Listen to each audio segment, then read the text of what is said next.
Andhra Pradesh ট্যুরিজমের hidden gem বা rare treasure দেখতে আবারও বেরিয়ে পড়লাম। আজ চলেছি গান্দিকোটা। হায়দ্রাবাদ থেকে আমাদের আজকের destination Gandikota, the Grand Canyon of India, একটা গর্জ বা গিরিখাত, তার মধ্যে দিয়ে প্রবাহিত পেন্না নদী। আরও বেশ কিছু দেখার জিনিস আছে এইখানে। রয়েছে একটা ঐতিহাসিক দুর্গ, যা ছিল বিভিন্ন রাজবংশের ক্ষমতার কেন্দ্রবিন্দু। কল্যাণী চালুক্য, পেম্বাসানি নায়ক আর গোলকুন্ডা সালতানাত এখানে আধিপত্য বিস্তার করেছিল। এখন সেই জীর্ণ কেল্লা ঐতিহ্য বহন করে চলেছে।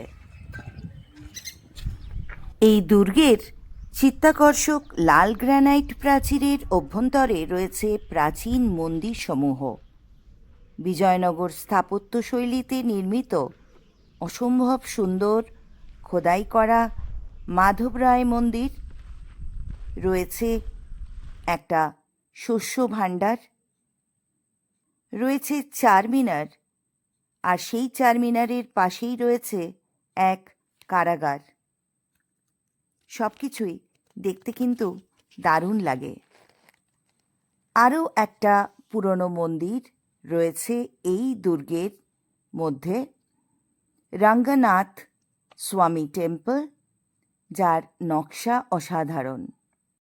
দুই মন্দিরের মাঝখানে রয়েছে গান্দিকোটা জামিয়া মসজিদ, ভারতের অন্ধ্রপ্রদেশ রাজ্যের ঐতিহাসিক গান্দিকোটা দুর্গের ভেতরে অবস্থিত একটা প্রাচীন স্থাপত্য। এই মসজিদটার ইতিহাস 1500 শতাব্দীতে ফিরে যায়, আর এটা বিজয়নগর সাম্রাজ্যের শাসনকালে নির্মিত হয়েছিল।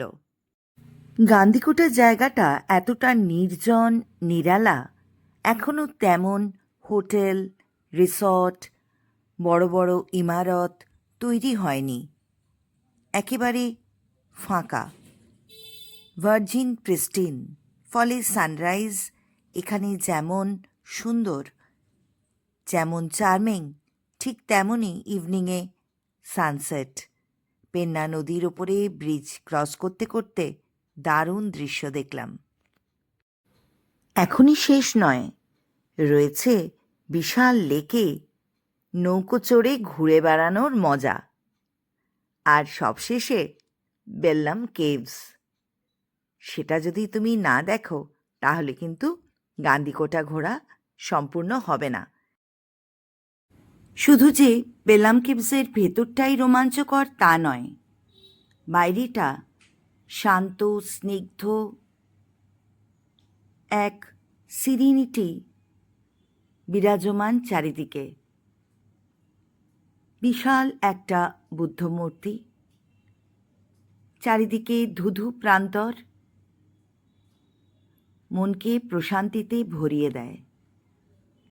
গান্দিকোটার ব্যাপারে আরও একটা কথা না বললে এই জায়গার সম্পূর্ণ বিবরণ দেওয়া হবে না।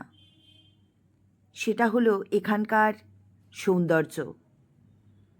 প্রকৃতি এখানে নানা রঙের ছোঁয়ায় নিজেকে উন্মিলিত করেছে। তাহলে খুব তাড়াতাড়ি গান্দিকোটার পুরো ভিডিও নিয়ে হাজির হব।